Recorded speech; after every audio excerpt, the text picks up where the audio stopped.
पवन सुत हनुमान की जय, भाई सब संतन की जय। दुआ संख्या 87 के बाद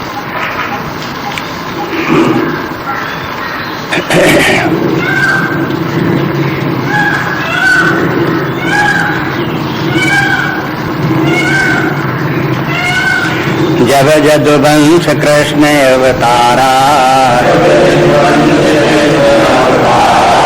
हो ये हरन मामई भारा। कृष्ण तनय हो ये पति तोरा, बचन अन्यथा हो हिन मोरा। रति गगनी सुन शंकर बानी, कथाय पर अब कहूँ बखानी। देवन समाचार सब पाए, ब्रह्मादिक वैकुंठ सिधाए। सब सुर विष्णु विरंच समेता, गए जहाँ शिव कृपा निकेता। पृथक पृथक तिन कीनी प्रशंसा, भय प्रसन्न चंद्र अवतंसा। बोली कृपा सिंधु केतु, कहु अमर आए के हेतु। कहा विधि तुम प्रभु अंतर्जामी, तदपि भगत बस बिनवम स्वामी। सकल सुरन के हृदय अस, शंकर परम उछाओ।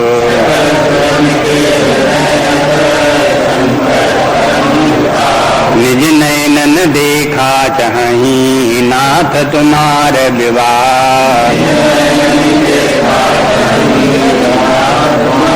विवाह सियावर रामचंद्र की जय, पवन सुत हनुमान की जय। बोलो भाई सब संतन की जय।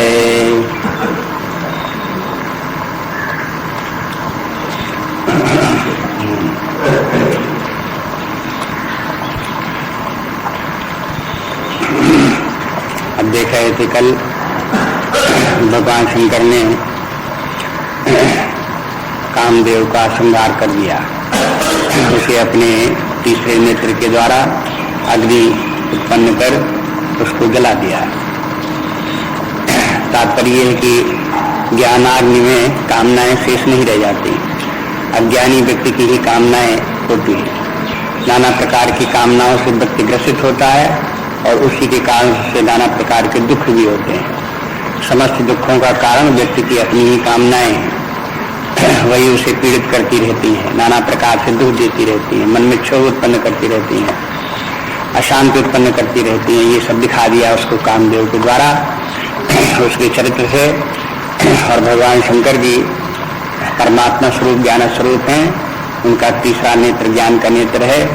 उसके द्वारा उन्होंने जहाँ ज्ञान के नेत्र से देखो तब सत्य दिखाई देता है कि परमात्मा सच्चिदानंद स्वरूप परब्रह्म परमात्मा एकमात्र सदवस्तु है।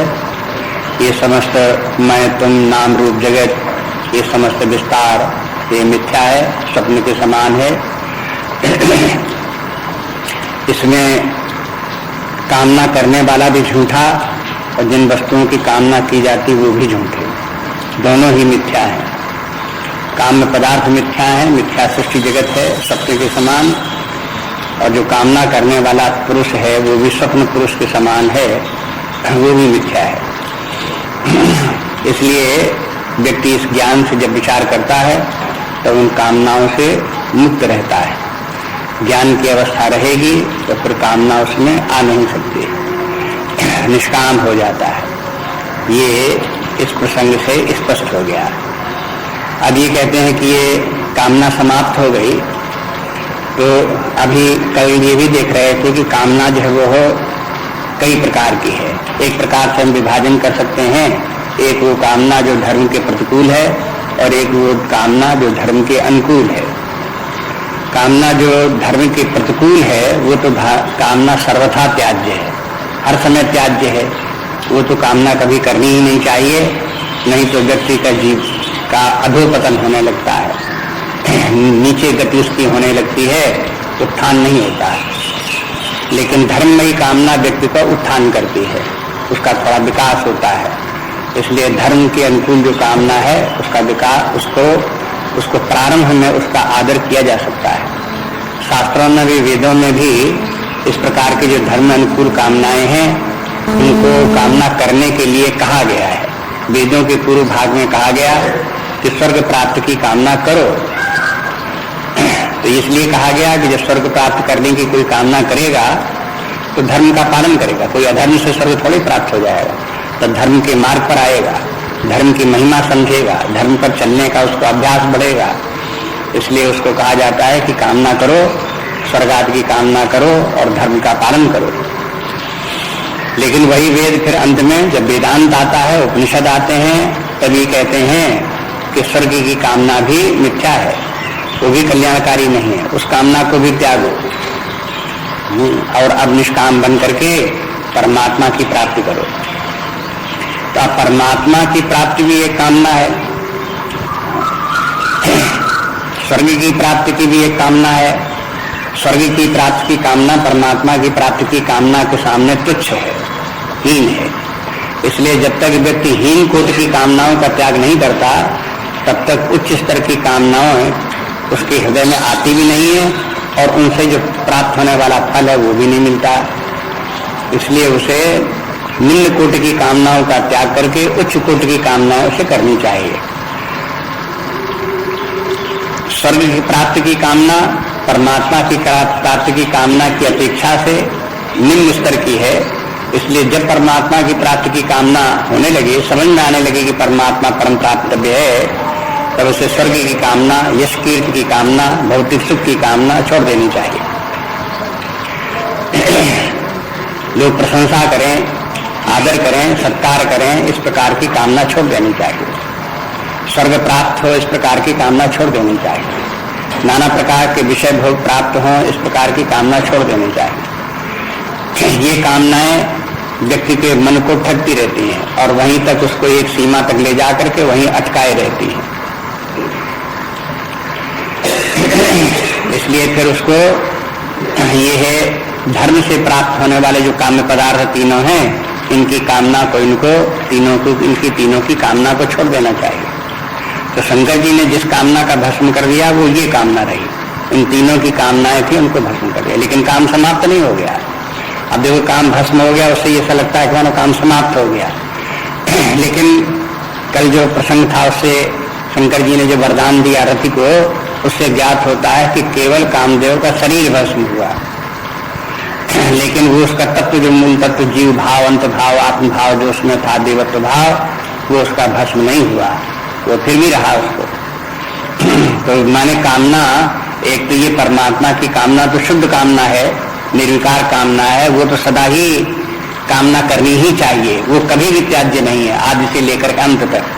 लेकिन उस कामना पर जब इनका आवरण चढ़ जाता है इन तीनों का, तो वो कामना जो है वो भौतिक कामना हो गई, यश कीर्ति की कामना हो गई, स्वर्ग की कामना हो गई। और फिर वो कामना व्यक्ति के लिए बंधनकारी भी होती है और एक सीमा तक ही संसार में फंसाए रखने वाली होती है। भले ही सुख दे, भले ही स्वर्ग दे, लेकिन बंधनकारी भी होती है और भौतिक जगत में बांधे भी रखती है।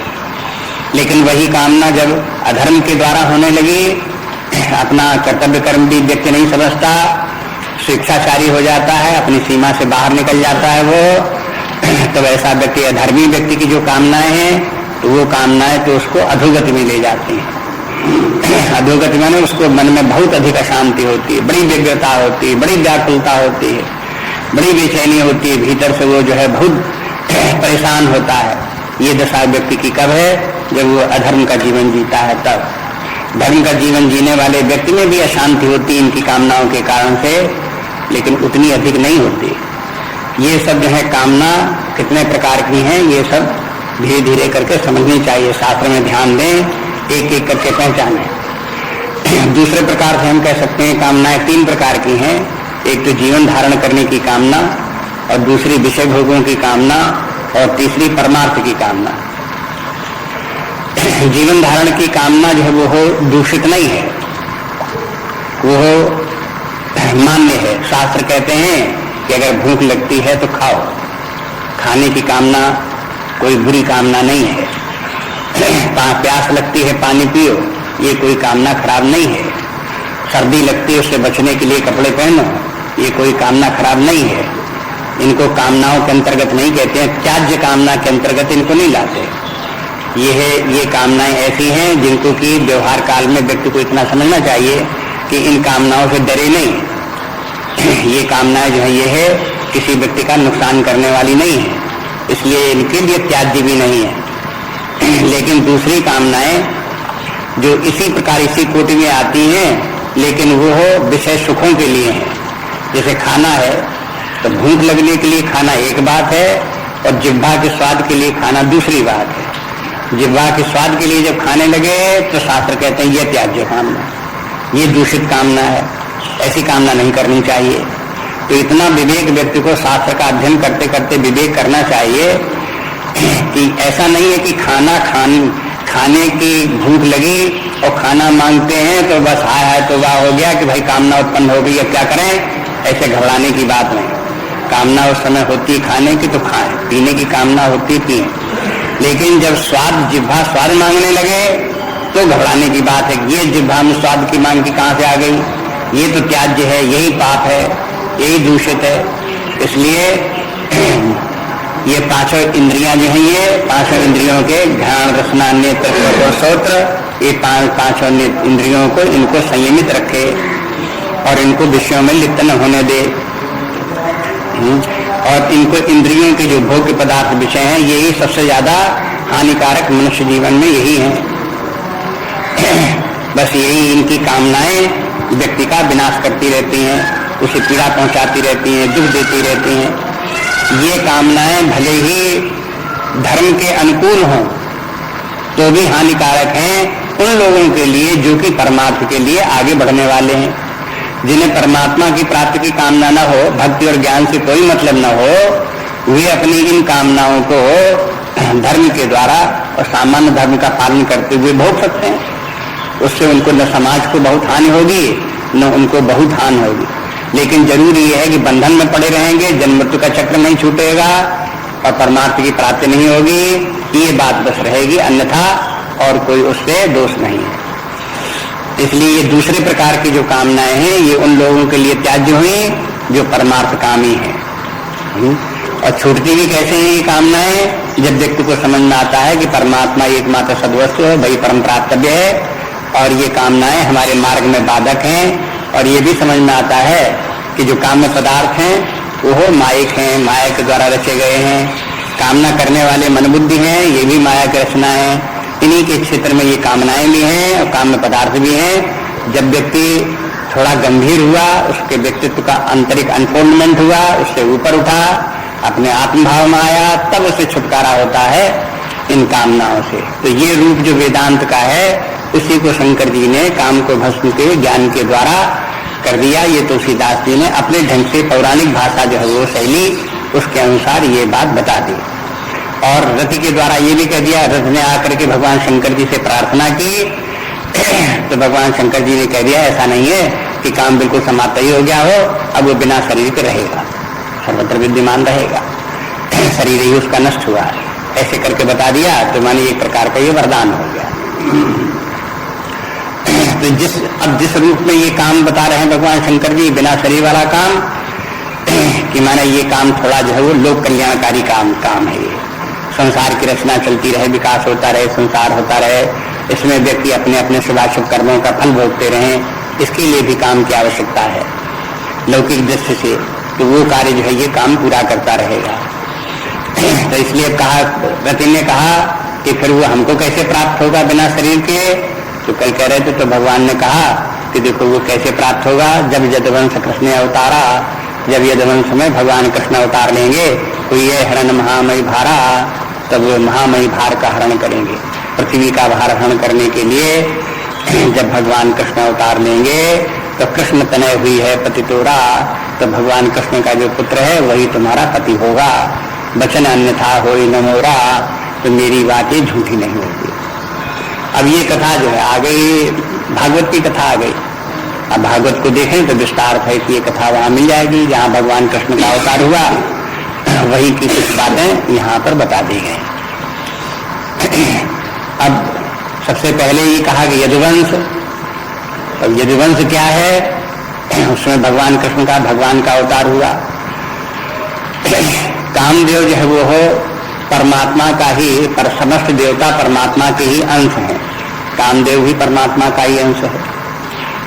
एक बात ये भी ध्यान रखनी है, मैंने बहुत सी बातें इस प्रकार की हैं जिनको आगे पीछे सुन करके उनको सबका तालमेल बुद्धि में अपने आप बैठाना पड़ता है।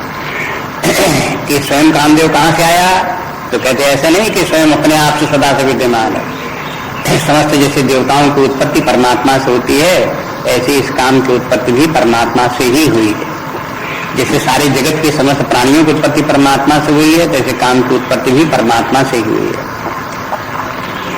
अब ये शरीर धारण करके आएगा तो भी भगवान से ही आएगा। भगवान कृष्ण ने फिर पुत्र उत्पन्न किया तो प्रद्युम्न नाम का पुत्र उत्पन्न हुआ, तो वो पुत्र जो है वो भगवान का ही, भगवान से ही अवतीर्ण हुआ, माने भगवान का ही अंश हुआ, उन्हीं से उत्पत्ति हुई। तो फिर वो कामदेव की स्थिति स्टेटस यथावत बना रहा। जैसे पहले वो भगवान से उत्पन्न था परमात्मा से, वैसे ही भगवान कृष्ण ने अवतार लिया तब उन्हीं से उत्पन्न हुआ। अन्यत्र शरीर धारण करने के लिए ये कहीं अन्यत्र व्यवस्था नहीं की जाती कि भगवान के अतिरिक्त और कहीं ये पैदा हो जाए, सुनी होती भगवान। अब जब ये कथा इससे ये मालूम होती है उस समय की कथा है जिस समय की त्रेता युग था, भगवान ने अवतार ले चुके थे। उसके बाद अब भगवान राम अवतार ले चुके थे, अब उसके बाद द्वापर आने वाला है। जब द्वापर आएगा तब भगवान कृष्ण का अवतार होगा। जब भगवान कृष्ण का अवतार होगा तब वहां पर प्रद्युम्न जन्म लेगा, तब प्रद्युम्न जो है वो हो रति का पति होगा। ये भगवान शंकर जी ने बताई। तो उस कथा को इस प्रकार से देखें। यदुवंश वंश कैसा है, कहते हैं कि एक ऋषि हो, कश्यप ऋषि हुए। उन कश्यप ऋषि की पत्नी थी शुक्राचार्य की पुत्री, उससे यदु नाम के एक पुत्र की उत्पत्ति हुई जिसका नाम था यदु। और वो उसका पिता जो था ययाति था, राजा ययाति, उनका पुत्र यदु हुआ। अब ये देखिए उस कथा को भी थोड़ा जानना चाहिए। उसका एक यदु से यदुवंश बना, उसी के जो वंश चला। ययाति के 4 पुत्र थे भागवत की कथा के अनुसार। और जब राजा ययाति वृद्ध हुए तब उन्होंने तपस्या की तो उनको ये वरदान प्राप्त हुआ कि भाई तुम जिससे चाहो अपने पुत्रों से उनसे युवावस्था मांग लो तो तुम्हें मिल जाएगी, मांगी मिल जाएगी तुम्हें। और जो देना चाहेगा कि हाँ मैं अपनी युवावस्था तुमको देना चाहता हूँ और तुम मुझसे लेना चाहोगे उसे प्राप्त हो जाएगी। ऐसा वरदान के द्वारा उनको शक्ति प्राप्त हो गई। तो उन्हें अपने बड़े पुत्र यदि से मांगा, कहा कि तुम्हें अपना यौवन तो हमें दे दो और तुम वृद्ध हो जाओ, हम युवा हो जाएं। जब पिता ने अपने पुत्र से इसे मांगा तब यदि ने मना कर दिया, कहा ना ना ना ये हम नहीं करेंगे। तो मैंने पिता की आज्ञा को उसने नहीं माना। जब नहीं माना तब ययाति ने यदु को शाप दे दिया, कह दिया कि देखो यद्यपि तुम मेरे बड़े पुत्र थे और तुमको राज्य प्राप्त करने का, हमारे राज्य का अधिकार तुम्ही को था, हमारे बाद राजा बनते तो तुम ही बनते, लेकिन अब तुम राजा नहीं बने।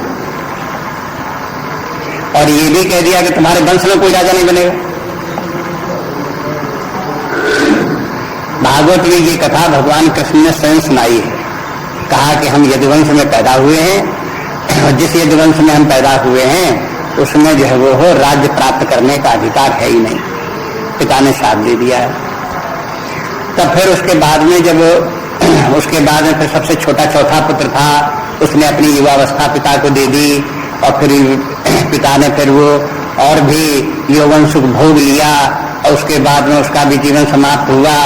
तब अंत में जब ययाति को पश्चाताप हुआ और उसने कहा कि देखो ये जो है ये है भौतिक विषय सुख जो है वो हो, कोई एक शरीर क्या अनेक शरीर धारण करके भोगे तो कभी भी उसे तृप्त नहीं हो सकती। अशांति सदा बनी रहेगी, दुख सदा बना रहेगा। कभी व्यक्ति ये अनुभव नहीं कर सकता कि हम कृतकृत्य हो गए, तृप्त हो गए, सब भोग लिए, ऐसा नहीं आएगा उसके मन में। ये आपको ज्ञान हो गया, अपने अनुभव के द्वारा करके देख लिया उसने, और जब उसने ऐसा कर लिया तब उसका मन शांत हुआ।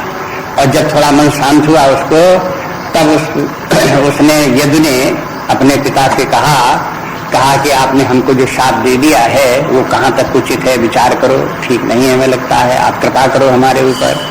तब पिता ने जो उनसे कहा यदु से कि देखो जो शाप दे दिया सो तो हो गई होगा, लेकिन एक बात हम तुम्हें बताएं अच्छी बात कि तुम्हारे ही वंश में आगे चल करके भगवान अवतार देंगे, तो तुम्हारा वंश जो है वो हो यशस्वी हो जाएगा, तुम्हारे वंश का खूब नाम लेंगे भगवान कृष्ण की वजह से।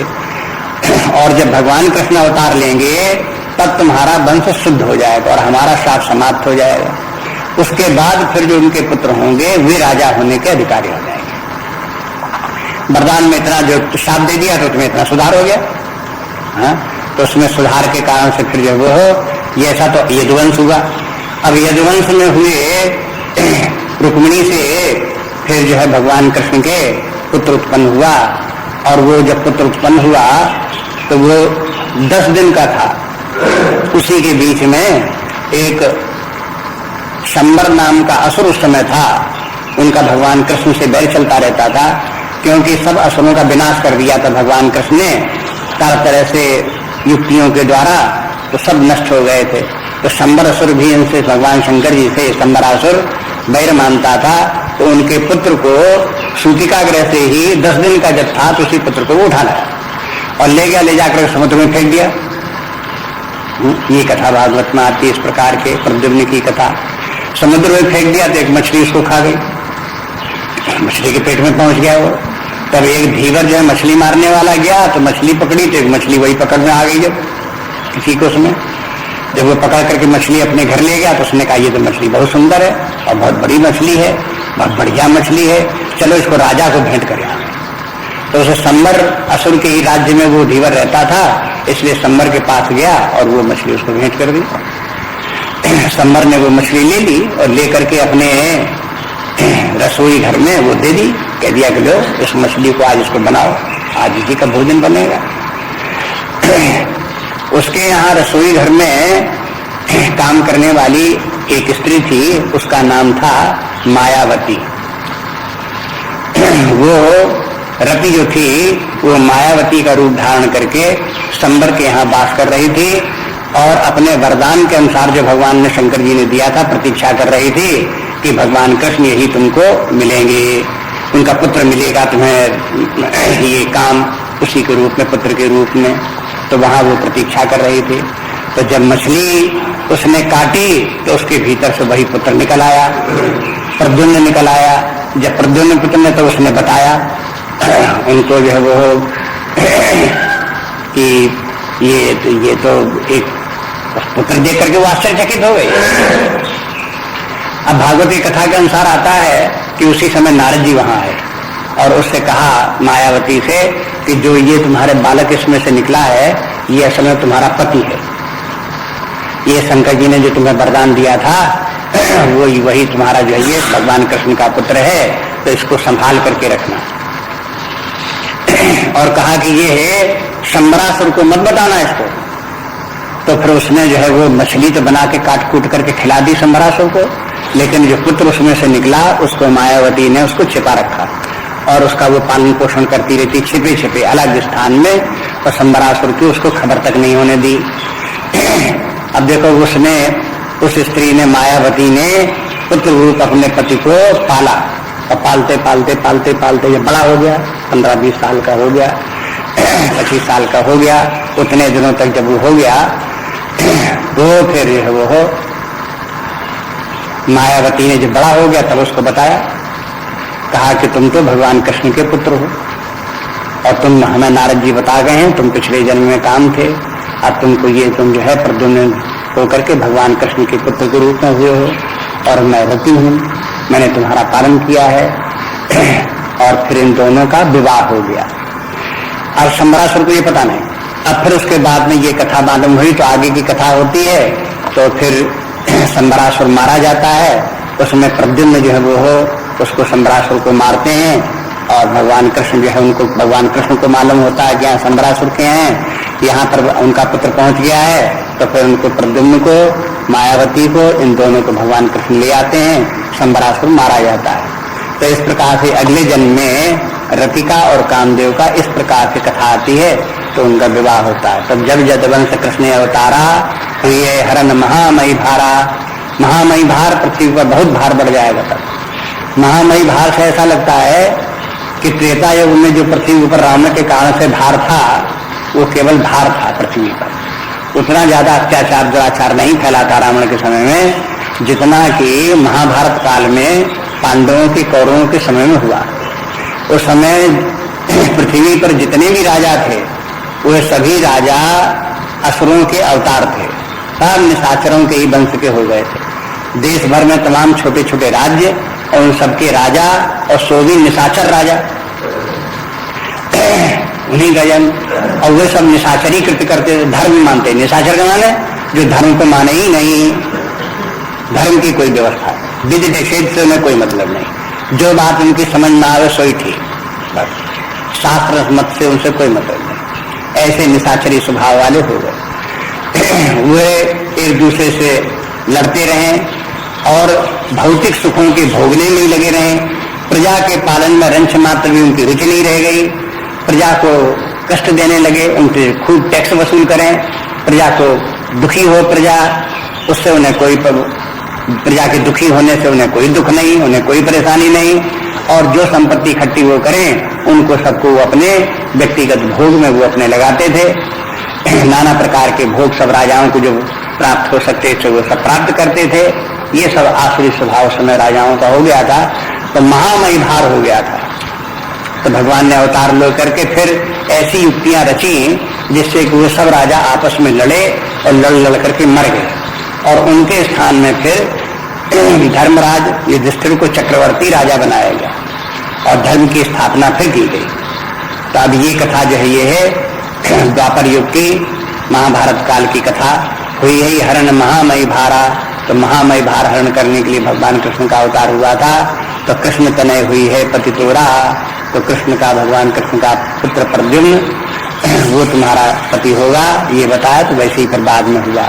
वचन अन्यथा होए न मोरा, भगवान शंकर जी कह देते हैं कि देखो ये बात झूठ रही है, माने उसको विश्वास दिलाने के लिए बोल दिया। भगवान शंकर जी की बात झूठी कैसे हो सकती थी? जो उन्होंने कह दिया सही होना था, लेकिन फिर भी कहते हैं कि मेरी बात मिथ्या नहीं होगी, माने वो रति विश्वास कर ली उसने। तो रति को मन में विश्वास हो गया, लेकिन रति गवनी सुन शंकर बानी, उसके बाद जो है वो रति जो है वो शंकर जी की बात सुन करके वहां से चल दी। अब चल दी तो तुलसीदास जी ये नहीं कहती चल दी तो प्रसन्न मन से चल दी कि दुखी मन से चल दी। देखो चल दी, रति गवनी सुन शंकर बानी, शंकर जी की बात सुन करके चल दी। अब उसे तत्काल कामदेव की प्राप्ति नहीं हुई, इसलिए उसे विशेष प्रसन्नता नहीं। लेकिन ये शंकर जी ने कह दिया कि अब एक कल्प भर प्रतीक्षा करो, एक युग भर प्रतीक्षा करो, आने दो द्वापर, तब तुम्हें उसकी प्राप्ति होगी। तो उस आशा के कारण से थोड़ा सा उसे ये होगा कि मिल जाएगा, इसलिए दुख भी नहीं हुआ। न उसे दुख हुआ न उसे सुख हुआ, एक मध्यम स्थिति में वो रही और वहां से इतनी बात सुन करके चली आई कि चलो ठीक है, जब होगा, जब जन्म होगा, जब मिलेगा तब सही, ऐसे करते हुए चली गई। रति गवनी सुन शंकर वाणी और कथा अपर अब कहूं बखानी। अब कहते हैं कि देखो यहाँ की कथा पूरी हो गई। प्रसंग जब हो जाता तो वहां किसी न किसी प्रकार से तुलसीदास जी सूचना देते हैं। कहते पहले कहा कि देखो अब हम शंकर जी की कथा सुना रहे हैं तुमको, पार्वती जी की कथा हो गई तपस्या, तब कहा शंकर जी की कथा सुनो। तो शंकर जी की फिर कैसे किस प्रकार से फिर उसमें उनकी समाधि भंग होती है, भगवान विष्णु उनके पास आते हैं और फिर पार्वती जी की परीक्षा होती है, ये सब कथाएं शंकर जी की कथा अभी तक चल रही थी। तो शंकर जी की कथा यहाँ पूरी हो गई, काम बस में। अब उसके बाद कहते आगे की कथा सुनो, माने अब फिर चलो पार्वती जी की कथा और उनके विवाह की कथा आगे बढ़ती है। तो अब कहते हैं देवन समाचार सब पाए, तब इसके बाद में देवताओं को ये सब समाचार प्राप्त हुए। देवताओं का सब समाचार, कामदेव गया, उसने शंकर जी की समाधि भंग कर दी, शंकर जी जाग गए, कामदेव भस्म कर दिया, उसको रति को वरदान भी दे दिया। ये सब बातें देवताओं को मालूम हो गई। तो ब्रह्मादिक वैकुंठ सिधाए, अब देवता लोग जो है सब इकट्ठे होकर के वैकुंठ सिधाए, ब्रह्मा इत्यादि सबको लेकर के वैकुंठ गए। वैकुंठ गए कि माने विष्णु भगवान के यहाँ गए, और वहां फिर विष्णु भगवान को साथ में लिया और सब विष्णु विरंच समेता और गए जहां से